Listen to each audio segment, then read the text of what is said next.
जय माई की नमस्कार। मैं हूं हनुमान मिश्र, आपका अपना ज्योतिषी व अंकशास्त्री।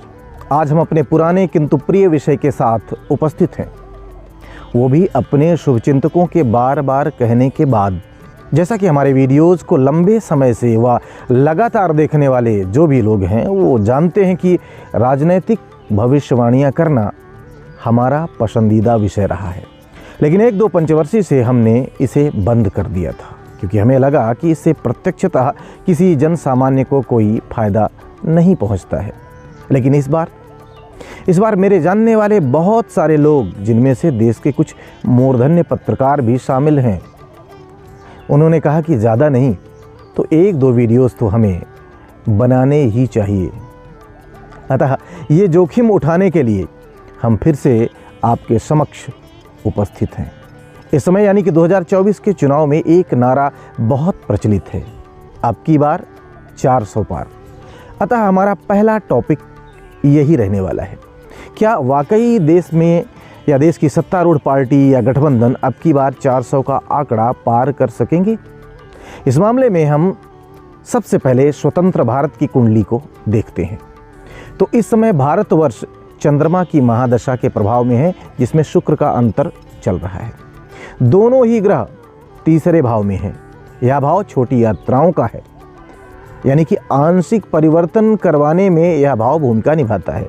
साथ ही साथ हमने 1996 से लेकर 2019 तक के चुनावों का, उनकी तारीखों का भली भांति अध्ययन करने पर पाया है कि शुक्र अधिकांश मामलों में, शायद ये 10th से 6ठा भाव होने के कारण जहाँ ये बैठा है शुक्र, तो ये सरकार या दल को कुछ कमज़ोर करने का या उसकी वर्तमान स्थिति में परिवर्तन करने का काम करता है।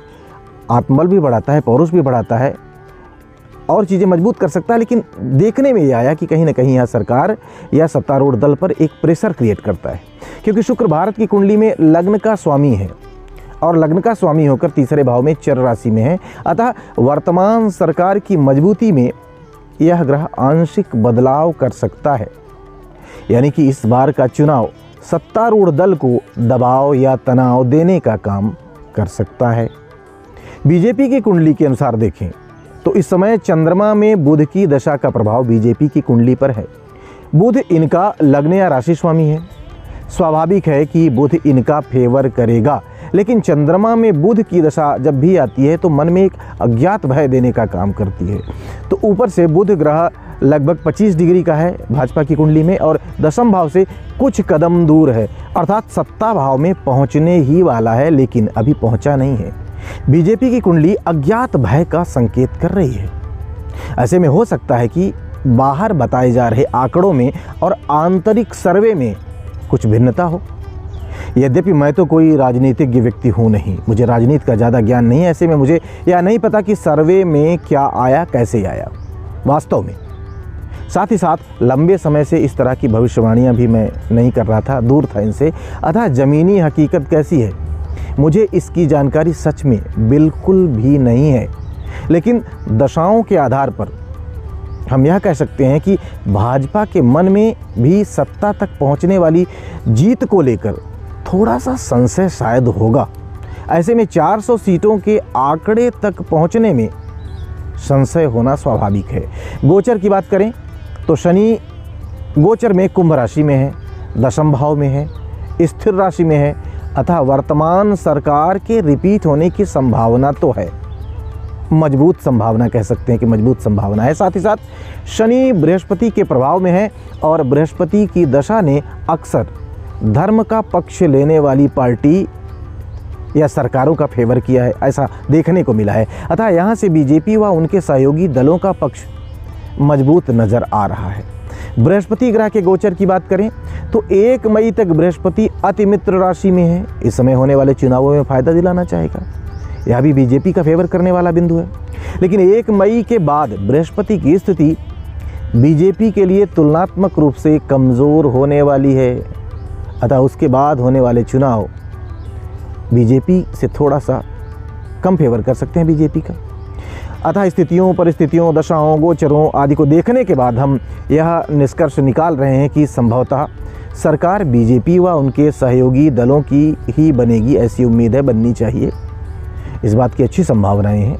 यह पूर्ण बहुमत के निकट भी पहुंच सकते हैं, लेकिन 400 सीटें पाना बड़ा मुश्किल लग रहा है।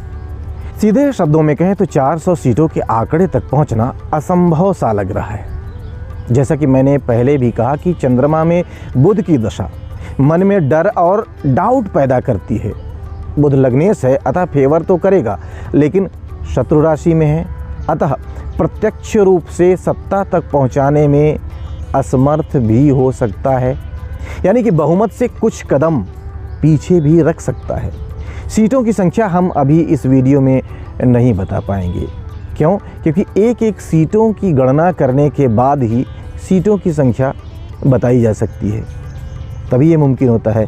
और मुझे नहीं लगता कि 543 सीटों की गणना मैं इतनी जल्दी कर पाऊँगा, लेकिन इतना ज़रूर कहूँगा कि शनि और बृहस्पति के गोचरों को देखते हुए तथा भारतवर्ष और बीजेपी की कुंडलियों को देखते हुए, जो उनके चार्ट्स हैं उनको देखते हुए, सत्ता में बीजेपी व सहयोगी दलों की वापसी होने की संभावनाएं तो हैं।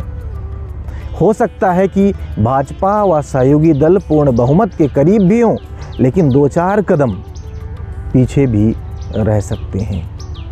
ध्यान रहे कि यह एक अनुमान है। कर्म प्रधान विश्व करी राखा, जो जस करे सो तस फल चाखा। यानी जो पार्टी, जो दल जिस लेवल का मेहनत करेंगे, जिस लेवल की मेहनत करेंगे, उनको वैसे परिणाम मिलेंगे। लेकिन भाग्य के सपोर्ट के मामले में ऐसी ही स्थितियां नज़र आ रही हैं, जैसा कि मैंने अभी आपको बताया। यानी कि मेरा सिर्फ इतना कहना है कि भाग्य अभी भी भाजपा व सहयोगी दलों के साथ नज़र आ रहा है, लेकिन इतना प्रबल भी नहीं है कि 400 सीटों का आंकड़ा पार कर सकें। साथ ही साथ इतना विरुद्ध भी नहीं है कि इन्हें सत्ता से दूर रखा जा सके। सत्ता में इनकी वापसी बहुत हद तक संभव नज़र आ रही है, लेकिन बहुमत से ये कुछ कदम दूर भी हो सकते हैं। हालांकि प्रैक्टिकली ये जिस तरह की मेहनत कर रहे हैं, कर्म कर रहे हैं, जैसी रणनीति अपना रहे हैं, हम उसे नज़रअंदाज नहीं कर सकते। लेकिन हमारा काम ग्रहों की भाषा को एक्सप्लेन करने का है, वो मैंने कर दिया है। बाकी तो अपनी अपनी मेहनत, अपने अपने वोट। कोशिश करूँगा कि आने वाले दिनों में कुछ और वीडियोज़ आपके समक्ष रख सकूँ। इसी उम्मीद के साथ आपसे विदा लूँगा। भगवती आप सबका कल्याण करें। जय माई की।